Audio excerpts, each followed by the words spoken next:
कर्म कहाँ ते आया। माय न होती बाप न होता कर्म न होती काया। हम नहीं होते तुम नहीं होते कवन कहाँ ते आया। राम कोय न किस ही केरा जैसे तरवर पंख बसेरा। रहाओ चंद न होता सूर न होता पानी पवन मिलाया। सास न होता वेद न होता कर्म कहाँ ते आया।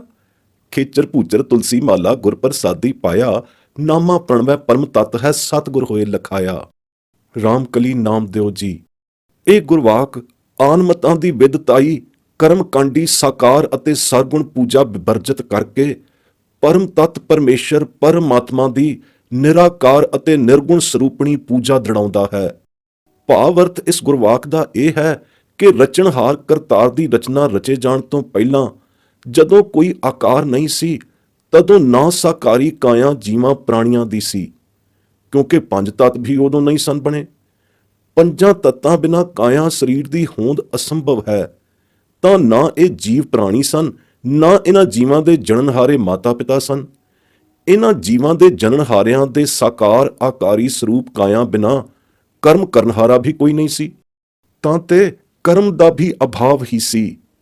ਜਦੋਂ ਅਸੀਂ ਤੁਸੀਂ ਕੋਈ ਵੀ ਨਹੀਂ ਸੀ, ਉਸ ਸਮੇਂ ਇਹ ਵੀ ਪਤਾ ਨਹੀਂ ਸੀ ਲੱਗਦਾ ਕਿ ਕਵਨ ਜੀਵ ਕਿਸ ਥਾਂ ਤੋਂ ਆਇਆ ਹੈ। ਤਾਂ ਤੇ ਇਹ ਕਹਿਣਾ ਅਨੁਚਿਤ ਨਹੀਂ ਕਿ ਆਦ ਮੂਲ ਤੋਂ ਕੋਈ ਜੀਵ ਕਿਸੇ ਦਾ ਸੰਬੰਧੀ ਨਹੀਂ, ਕਿਸੇ ਦਾ ਕੋਈ ਕੁਛ ਨਹੀਂ ਲੱਗਦਾ। ਕੇਵਲ ਅਕਸਮਾਤ ਹੀ ਇਹਨਾਂ ਦਾ ਮੇਲ ਸੰਜੋਗ ਹੋ ਗਿਆ ਹੈ ਤੇ ਹੋ ਰਿਹਾ ਹੈ, ਜੈਸੇ ਇਧਰੋਂ ਉਧਰ ਆਏ ਪੰਛੀਆਂ ਦਾ ਬਿਰਛ ਤੇ ਬਸੇਰਾ ਹੋ ਜਾਂਦਾ ਹੈ। ਜੇਕਰ ਇਉਂ ਕਹੋ ਕਿ ਕਰਮਾਂ ਦੇ ਪ੍ਰਭਾਵ ਕਰਕੇ ਇਹਨਾਂ ਜੀਵਾਂ ਦਾ ਪਰਸਪਰ ਸੰਜੋਗ ਸੰਬੰਧ ਹੋ ਗਿਆ ਹੈ, ਤਾਂ ਵੀ ਇਹ ਕਹਿਣਾ ਅਨੁਥਾ ਹੈ, ਕਿਉਂਕਿ ਜਦੋਂ ਅਜੇ ਰਚਨਾ ਹੀ ਨਹੀਂ ਰਚੀ ਗਈ ਸੀ, ਦੇਹ ਆਕਾਰ ਹੀ ਨਹੀਂ ਬਣੇ ਸਨ, ਨਾ ਹੀ ਦੇਹ ਆਕਾਰ ਵਾਲੇ ਜਿਸਮੀ ਮੁਜੱਸਮ ਇਨਸਾਨ ਹੈਵਾਨ ਜੀਵ ਪ੍ਰਾਣੀ ਹੀ ਬਣੇ ਸਨ, ਤਾਂ ਕਰਮ ਕਿੱਥੋਂ ਆ ਗਿਆ। ਇਸ ਸਾਰੀ ਰਚਨਾ ਤੋਂ ਪਹਿਲਾਂ ਜਦੋਂ ਸਭ ਤੋਂ ਬੜੇ ਦ੍ਰਿਸ਼ਟਮਾਨ ਜ਼ਮੀਨ ਅਸਮਾਨ ਚੰਦ ਸੂਰਜ ਹੀ ਨਹੀਂ ਸੀ ਬਣੇ, ਅਤੇ ਨਾ ਹੀ ਪਵਨ ਪਾਣੀ ਆਦਿਕ ਪੰਜ ਤੱਤ ਬਣੇ ਸਨ, ਜਿਨ੍ਹਾਂ ਦੇ ਮੇਲ ਨਾਲ ਮਿਲਾਇਆ ਹੋਇਆ ਸਰੀਰ ਆਕਾਰ ਬਣਦਾ ਹੈ, ਅਜੇ ਪਵਨ ਪਾਣੀ ਆਦਿਕ ਪੰਜਾਂ ਤੱਤਾਂ ਦਾ ਮੇਲ ਹੀ ਨਹੀਂ ਮਿਲਾਇਆ ਗਿਆ ਸੀ। ਨਾ ਹੀ ਉਦੋਂ ਕੋਈ ਸ਼ਾਸਤਰ ਬਣਿਆ ਸੀ, ਨਾ ਕੋਈ ਵੇਦ ਬਣਿਆ ਸੀ, ਕਿਉਂਕਿ ਵੇਦਾਂ ਸ਼ਾਸਤਰਾਂ ਦੇ ਬਣਾਉਣ ਵਾਲੇ ਰਿਖੀਆਂ ਦੇ ਸਰੀਰਾਂ ਦੀ ਬਣਾਵਟ ਹੀ ਨਹੀਂ ਸੀ ਬਣੀ, ਪੰਜਾਂ ਤੱਤਾਂ ਦੀ ਮਿਲਾਵਟ ਹੀ ਨਹੀਂ ਸੀ ਹੋਈ। ਸੰਸਾਰ ਰਚਨਾ ਬਿਨਾਂ ਜੀਵਾਂ ਨੂੰ ਧਰਮ ਉਪਦੇਸ਼ ਕਰਨ ਵਾਲੇ ਇਹ ਵੇਦ ਸ਼ਾਸਤਰ ਆਦਿਕ ਪੁਸਤਕ ਹੀ ਨਹੀਂ ਰਚੇ ਗਏ ਸੀ। ਤਾਂ ਉਸ ਸਮੇਂ ਬ੍ਰਹਮ ਉਪਦੇਸ਼ ਬਿਨਾਂ ਅਤੇ ਧਰਮ ਉਪਦੇਸ਼ ਕਰਨ ਵਾਲੇ ਅਤੇ ਧਰਮ ਉਪਦੇਸ਼ਾਂ ਤੇ ਚੱਲਣ ਵਾਲੇ ਜੀਵਾਂ ਪ੍ਰਾਣੀਆਂ ਬਿਨਾਂ ਕਰਮ ਕਿੱਥੋਂ ਆ ਗਿਆ।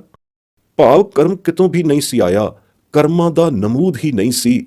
ਤਾਂ ਤੇ ਸਦਾ ਸਦਾ ਅਬਿਚਲ ਰਹਿਣ ਵਾਲਾ ਇੱਕ ਮੂਲ ਪਰਮ ਤੱਤ, ਸਭਾਂ ਤੱਤਾਂ ਦਾ ਆਸਰਾ, ਨਿਰਾਕਾਰ ਪਰਮਾਤਮਾ ਵਾਹਿਗੁਰੂ ਹੀ ਸੀ। ਤਿਸ ਦੀ ਪ੍ਰਾਪਤੀ ਨਿਰਾਕਾਰ ਨਿਰੰਜਨੀ ਸ਼ਬਦ ਦੁਆਰਾ ਹੀ ਸੰਭਵ ਹੈ, ਜੋ ਨਿਰੰਕਾਰੀ ਗੁਰੂ ਦੀ ਕਿਰਪਾ ਨਾਲ ਪ੍ਰਾਪਤ ਹੁੰਦਾ ਹੈ। ਕਰਮਾਂ ਕਾਂਡਾਂ ਦੇ ਰਾਹੀਂ ਇਹ ਪ੍ਰਾਪਤੀ ਕਦਾਚਿਤ ਨਹੀਂ ਹੁੰਦੀ। ਨਿਰੰਕਾਰ ਵਾਹਿਗੁਰੂ ਦੀ ਪ੍ਰਾਪਤੀ ਦਾ ਮੁੱਖ ਮੂਲ ਨਿਰੰਕਾਰੀ ਗੁਰੂ ਦੀ ਨਦਰਤਾ ਦੇ ਸਦਕੇ ਨਿਰੰਕਾਰੀ ਨਾਮ ਹੀ ਹੈ। ਨਾ ਹੀ ਯੋਗ ਦੀ ਮੁੰਦਰਾ ਹੈ, ਨਾ ਹੀ ਤੁਲਸੀ ਮਾਲਾ ਆਦਿਕ ਆਨਮਤੀ ਕਰਮਕਾਂਡ ਵਾਲੀ ਪੂਜਾ ਹੈ। ਜੋ ਪੁਰਸ਼ ਨਿਰੰਕਾਰ ਵਾਹਿਗੁਰੂ ਨਿਰੰਜਨ ਦੀ ਪ੍ਰਾਪਤੀ ਹੇਤ ਖੇਚਰੀ ਭੂਚਰੀ ਮੁੰਦਰਾ ਦੀ ਯੋਗ ਸਾਧਨਾ ਕਰਦੇ ਹਨ, ਅਥਵਾ ਪਖੰਡ ਕਰਮਾਰੀ ਤੁਲਸੀ ਦੀ ਮਾਲਾ ਦੀ ਧਾਰਨਾ ਆਦਿਕ ਆਨਮਤੀ ਕਰਮ ਕਮਾਉਂਦੇ ਹਨ, ਤਿਨਾਂ ਦੀ ਇਹ ਕਾਲ ਅਜਾਈ ਹੀ ਜਾਂਦੀ ਹੈ। ਪਰਮਾਤਮਾ ਪਾਰ ਬ੍ਰਹਮ ਕੇਵਲ ਗੁਰੂ ਦੀ ਦਇਆ ਮਇਆ ਦੁਆਰੇ ਗੁਰਮਤ ਨਾਮ ਦੀ ਅਭਿਆਸ ਕਮਾਈ ਕੀਤਿਆਂ ਹੀ ਪਾਇਆ ਜਾ ਸਕਦਾ ਹੈ। ਖੇਚਰੀ ਆਦਿਕ ਆਨਮਤ ਸਾਧਨਾ ਨਾਲ ਨਹੀਂ ਪਾਇਆ ਜਾਂਦਾ। ਹਠ ਯੋਗ ਦੁਆਰਾ ਪ੍ਰਾਣਾਂ ਨੂੰ ਹੇਠ ਉੱਤੇ ਕਰਨ ਦੇ ਸਾਧਨ, ਹਿਠਾਹਾਂ ਉਤਾਹਾਂ ਚਾੜਨ ਦੇ ਆਨਮਤੀ ਕਰਮ ਸਭ ਨਿਸਫਲ ਹਨ। ਤਾਲੂਏ ਵਿੱਚ ਜੀਭ ਅੜਾ ਕੇ ਪ੍ਰਾਣ ਰੋਕਣ ਨੂੰ ਹੀ ਖੇਚਰੀ ਮੁੰਦਰਾ ਕਹਿੰਦੇ ਹਨ, ਤੇ ਭਵਾਂ ਭਰਵਟਿਆਂ ਦੇ ਵਿਚਕਾਰ ਨਿਗਾਹ ਟਿਕਾ ਕੇ ਪ੍ਰਾਣਾਯਾਮ ਕਰਨ ਨੂੰ ਭੂਚਰੀ ਮੁਦਰਾ ਆਖਦੇ ਹਨ। ਇਹਨਾਂ ਹਠ ਯੋਗ ਸਾਧਨਾ ਨਾਲ ਅਤੇ ਤੁਲਸੀ ਮਾਲਾ ਆਦਿਕ ਧਾਰਨ ਕਰਨ ਵਾਲੇ ਆਨਮਤ ਕਰਮਾਂ ਨਾਲ ਕੁਝ ਲੱਭਤਾ ਨਹੀਂ ਹੁੰਦੀ।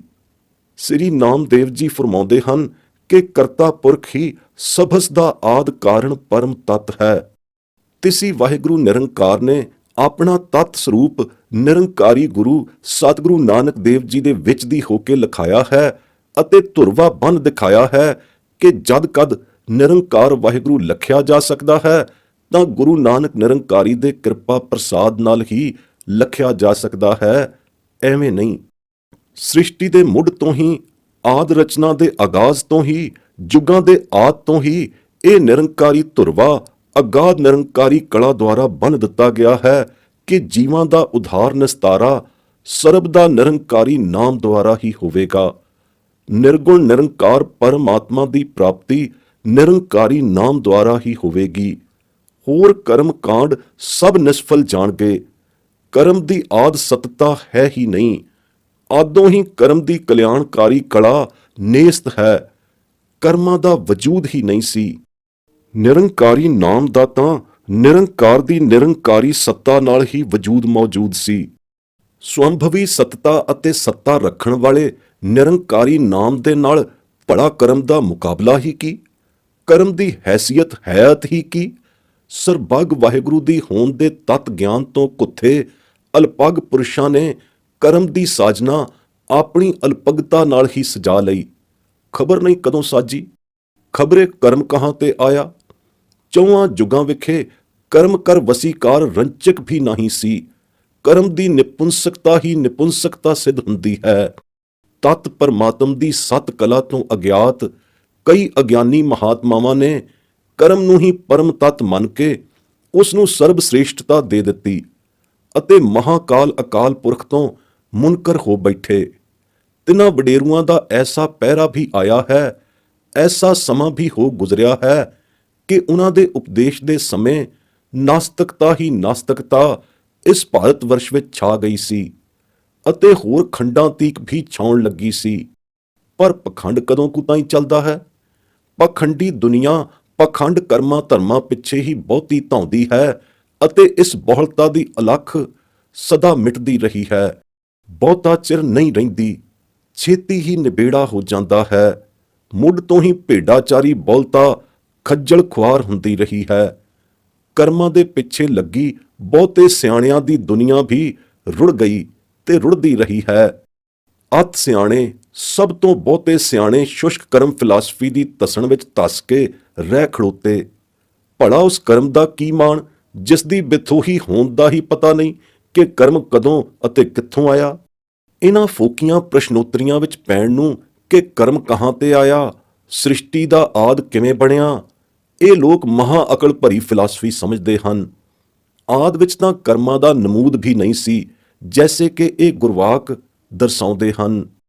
ਸ਼ਲੋਕ ਸਰਗੁਣ ਨਿਰਗੁਣ ਨਿਰੰਕਾਰ ਸੁਨ ਸਮਾਧੀ ਆਪ ਆਪਨ ਕੀਆ ਨਾਨਕਾ आपे ही फिर जाप।